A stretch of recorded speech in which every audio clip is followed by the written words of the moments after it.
Welcome to Files. Today, we're unraveling the incredible story of Edgar Cayce, known as the Sleeping Prophet. Imagine visiting someone who could predict your future, diagnose your illness, and even foresee world events, all while in a deep trance. That's exactly what Edgar Cayce did. Born in rural Kentucky, Cayce's unique abilities drew the attention of thousands. But who was this man? And why are his predictions still talked about today? Let's dive into the fascinating life of Edgar Cayce and explore his extraordinary legacy. It was 1935 when a young telegraph operator first encountered the renowned psychic. The office wasn't what he expected. Instead of a therapist's couch for the patient, it was Cayce himself who would lie down.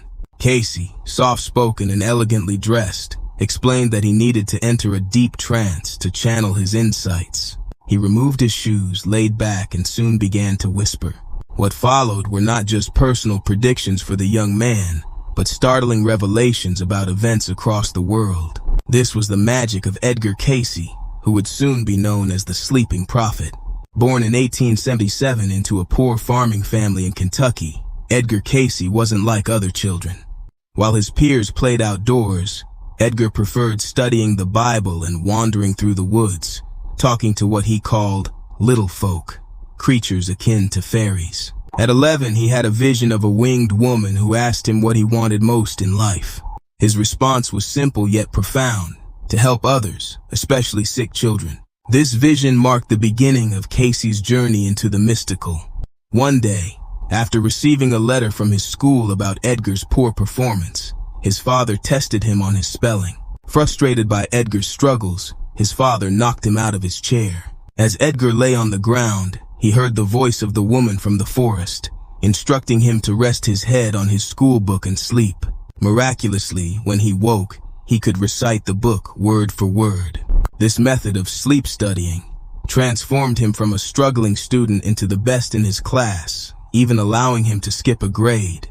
Cayce's unique abilities continued to manifest in extraordinary ways. After a spinal injury left him partially paralyzed, he recited a remedy in his sleep that cured him by the next morning. Later, severe laryngitis silenced him until a hypnotist, following Cayce's self-diagnosis during a trance, increased blood flow to his throat and restored his voice. These experiences convinced Cayce that his abilities were a gift from God, meant to be shared with the world. By 1902, Cayce was performing daily readings for the sick and injured. His reputation grew when he successfully diagnosed a 5-year-old girl with a spinal injury, contradicting doctors who had deemed her condition fatal. His prescription led to her full recovery, and soon, letters poured in from people seeking his help. For the next 40 years, Cayce provided thousands of readings, helping countless individuals with his medical insights. But Cayce's talents weren't confined to medical diagnoses. He made numerous predictions about future events, many of which have eerily come true. 6 months before the 1929 stock market crash, Cayce advised his investor friends to sell their stocks. Those who ignored him faced financial ruin. He accurately predicted the rise of Hitler, the outbreak of World War II, and the involvement of the United States in the war. He foresaw the deaths of Franklin D. Roosevelt and John F. Kennedy, and even anticipated the racial and civil unrest of the 1960s. One of Cayce's most intriguing predictions involved the legendary lost city of Atlantis. In 1938, he spoke of discovering remnants of Atlantis near Bimini, off the coast of Florida, predicting they would rise in 1968.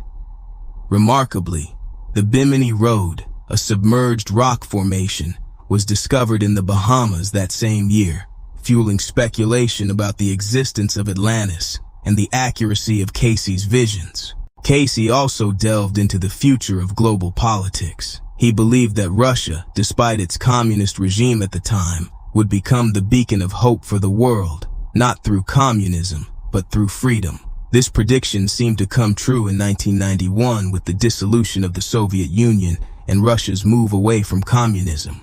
Even in religious and archaeological fields, Cayce made astounding predictions. In 1934, he described the Jewish sect known as the Essenes in detail. Years before the discovery of the Dead Sea Scrolls confirmed his descriptions.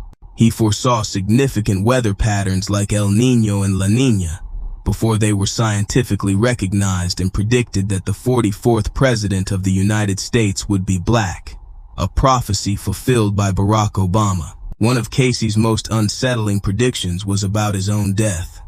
On January 1, 1945, he told his wife he would be buried in 4 days.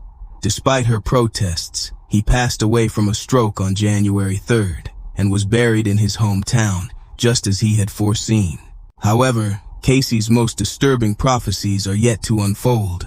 He warned of a catastrophic pole shift that would dramatically alter the Earth's geography. According to Casey, this shift would occur when both Mount Etna in Italy and Mount Pelée in Martinique erupted simultaneously. Following these eruptions, humanity would have 90 days to evacuate the coastlines as continents reshaped and oceans engulfed land. In his visions, Africa would split into 3 parts, with the Nile widening and a new waterway dividing the continent. Cairo would be submerged under the expanding Red Sea.